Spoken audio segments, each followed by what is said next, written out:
Tara emak banya kol chen wena kol da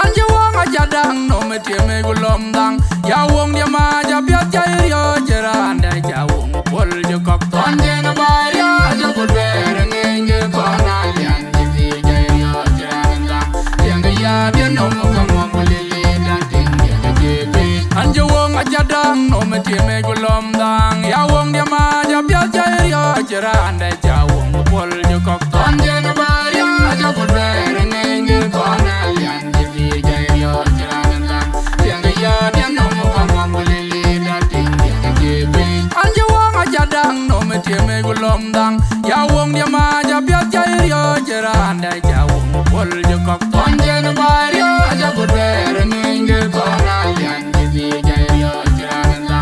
yang ya bien no mo le le da ting ya je pe chai ma cha chol gu ma chai pi gu weng lau cha nyai le me lim ti ne wong an ja bur an pi ga ya nyen bon di de jeng bur ko na lian ji jai yo jera anda yang ya bien no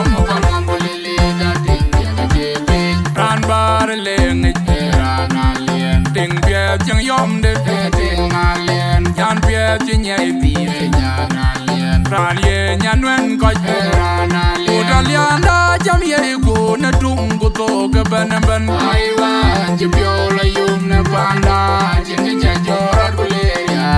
ran ter wa do ra ju yang do e ben charan ter da ba ba ka ten pe jan wa ran dem ma nin de chor moe ga yin ke na de da lian da jam ye ku na tung ku to ga ban ban ai wa ji pyo la yum na panda jin ni cha jo ra ku le ya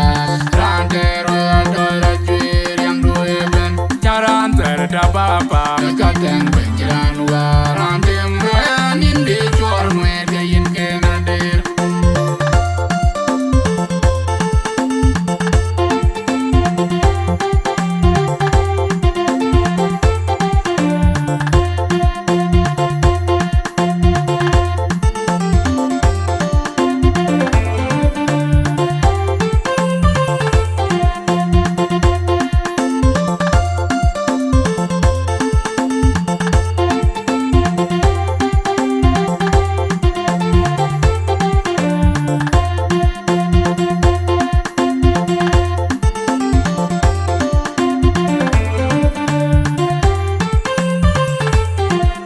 anja wong aja dang no me tieme gulom dang ya wong dia ma ja pya chai yo jera anda ja wong pol jo kok ton je na ba yo ja pol ber ngenge ko na lian ji jai yo jera anda yang ya bien no mo le le da ting ya je pe anja wong aja dang no me tieme gulom dang ya wong dia ma ja pya chai yo jera anda ja wong pol jo kok ton je na ba yo ja pol ber ngenge ko na lian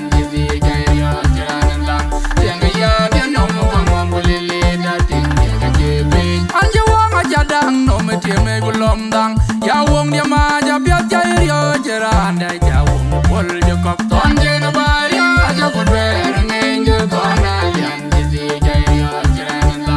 yang ya bien no mo le le da ting ya je pe chai ma cha chol gu ma chai pi gu weng lau cha nyai le me lim ti ne wong an ja bur an pi ga ya nyen bon di de jeng bur ko na lian ji jai yo jera anda ya bien no mo le le da ting ya je pe ran bar le ngi ran a lien ting pye jeng yom de ting a lien yan pye chi nyai pi nya na lien ran ye nyan wen ko ran a lien da lian da jam ye ku na tung ku to ga ban ban ai wa ji pyo la yum na panda jin ni cha jo ra ku le ya ran ter wa do ra ju yang du e ben charan ter da ba ba ka ten pe jan wa ran dem ma nin de chor moe ga yin ke na de da lian da jam ye ku na tung ku to ga ban ban ai wa ji pyo la yum na panda jin jorot kuleya ranter adoro chwer yang duwe ben jaran ter da papa kateng penjiran wa ranter